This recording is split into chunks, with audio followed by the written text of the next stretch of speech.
જય શ્રી કૃષ્ણ મિત્રો, જય શ્રી રામ. તો અમે નીકળી ગયા છીએ અત્યારે કોસંબા સાઈડ, અને સવારનો વરસાદ આવતો હતો તો કાંઈ વિડીયો બનાવવાનો કાંઈ ચાન્સ મળ્યો નહીં. સવારે ઘરેથી નીકળ્યા હતા, લગભગ 9 વાગી ગયા હતા, અને પછી ત્યાંથી એક ભાઈને લેવાના હતા. એ ભાઈને લઈને જવાનું હતું ઉમરાસી, આપણે જે નવી ફેક્ટરી બને ત્યાં, અને ત્યાંથી એને બતાવીને પછી આ જૂની ફેક્ટરી લાવવાના હતા. અને એ ભાઈ ગામડેથી આવેલા હતા ને નવું સેલ્સમેનનું કામ જોઈન્ટ કરવાનું હતું. તો અત્યારે એ મારી હારે જ છે, અને અત્યારે અમે એક જગ્યાએ પેમેન્ટ લેવા જ આવીએ છીએ કોસંબામાં. એ ઘણા ટાઈમથી એનું પેમેન્ટ બાકી છે, ને અત્યારે એ ભાઈ ફોન નથી ઉપાડતા. તો અત્યારે અમે NS48 ઉપર ચડી ગયા છીએ અને કોસંબા જ આવી છે. સવારે વરસાદ ફૂલ હતો એટલે કાંઈ ટાઈમ રહ્યો નથી.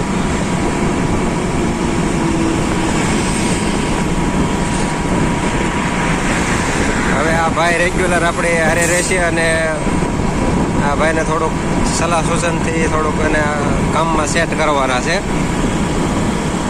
તો અત્યારે આપણે નીકળી ગયા છીએ કોસંબા સાઈડ.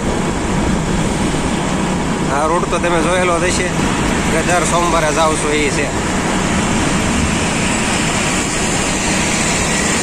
આપણે કોસંબા સાઈડ જતા હતા ત્યાં આવડા ભાઈ મળ્યા છે. એ 4 ધામની યાત્રા કરે છે.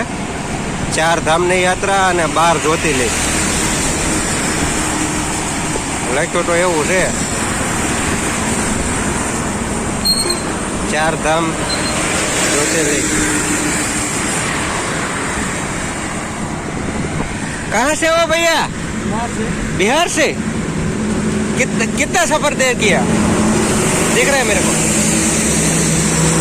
1 मिनट रुको, 1 मिनट रुक जा. बिहार से हो? कितना सफर तय किया होगा? 4200 किलोमीटर.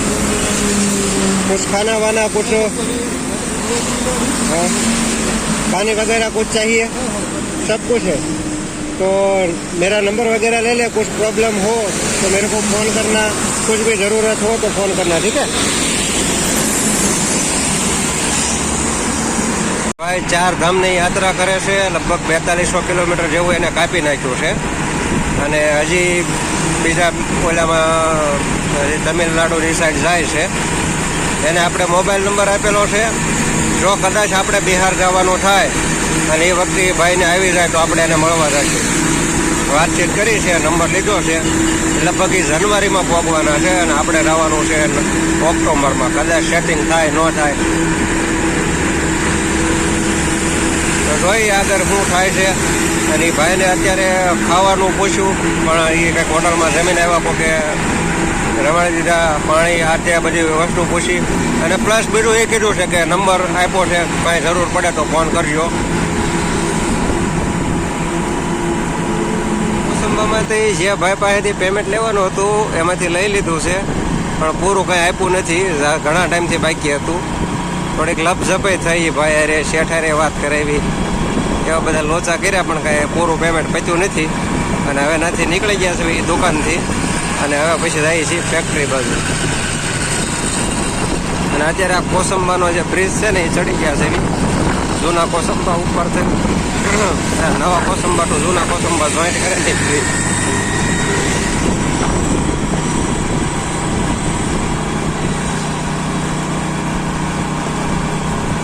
આ રેલગાડીની પટરી.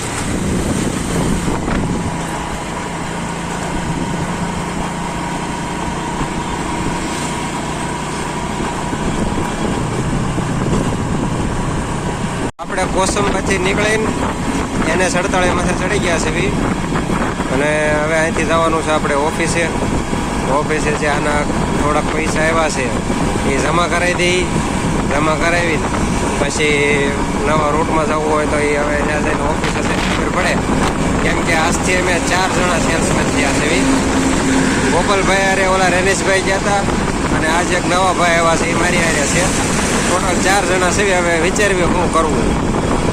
પહેલાં ઓફિસે પહોંચવી, એ ભાઈ પેમેન્ટ જે કંઈ ગોપાલભાઈ રૂટમાં ગયા હતા તેના બિલ બનાવી, બિલ બનાવી પછી જોઈ લેવી શું થાય છે, એવું નથી.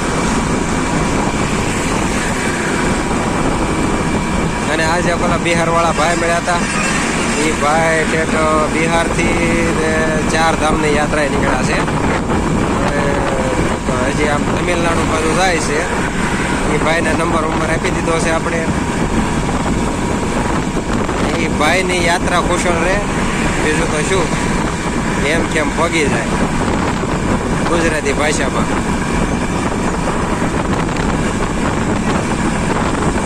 આ રૂટમાંથી જ મળ્યા છે.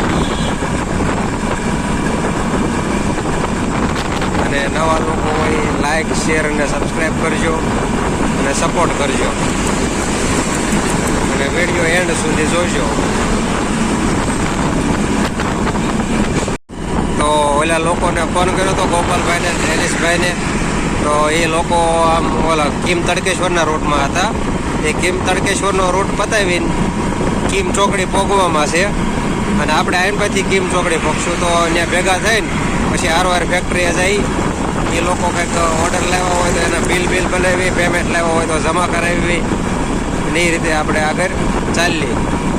એ લોકો ત્યાં કીમ ચોકડી પહોંચીને ઊભા રહેશે એવું કીધું છે. તો આપણે થોડીક ગાડી પ્લસ કરી અને એની હારે થઈ જાય તો હારવાર ભેગા થઈ જાય. અને કાલની એક ડિલિવરી હતી એ આજ કરાવી નાખી છે કેશ પેમેન્ટમાં. કાલ રાતે લગભગ 9 વાગ્યે ફોન આવ્યો હતો એ ભાઈનો. એને 50% જોઈતા હતા. તો અત્યારે આપણે કીમ રિવર પાસે પહોંચી ગયા છે. થોડીક વાર લાગશે કીમ ચોકડી પહોંચતા. ઓફિસે બધા 4 સેલ્સમેન ભેગા થઈને પહોંચી ગયા હતા કીમ ચોકડીથી. અને પછી ઓલા લોકો ઓર્ડર લાવ્યા હતા એના બિલ બનાવ્યા અને પેમેન્ટ હતું એ પેમેન્ટ જમા કરાવ્યું. હું જે પેમેન્ટ લઈને આવ્યો હતો એ પેમેન્ટ જમા કરાવ્યું. અને પછી ત્યાંથી નીકળી ગયા હતા. એક શુભમમાં પૈસા લેવાના હતા તો એ બાજુ અમે નીકળ્યા હતા. અને ઓલા બીજા ભાઈ એની સાઈડ નીકળ્યા હતા. અને ગોપાલભાઈ ઓલા સાયણવાળા રૂટમાં નીકળ્યા હતા. તો અમે અહીંયા શુભમમાં ગયા તો એને કીધું કે એની બીજી દુકાન છે ને અહીંયા અંજનીમાં, વેદાંતમાં છે, ત્યાંથી પેમેન્ટ લેવાનું છે. તો અમે એ સાઈડ અત્યારે જાવી છે એવી કામરેજ, શું કહેવાય, રાજ હોટલથી અંદર વળી ગયા છે એવી. અને સીધા અંદર જઈ. તો આવી રીતે આજનો આખો દિવસ કાઢ્યો. અને હજી આવડું પેમેન્ટ લઈને પછી શેઠારે વાતચીત કરીને અને પછી જવાનું છે ઘરે જમવા. આજ ટિફિન નહોતું.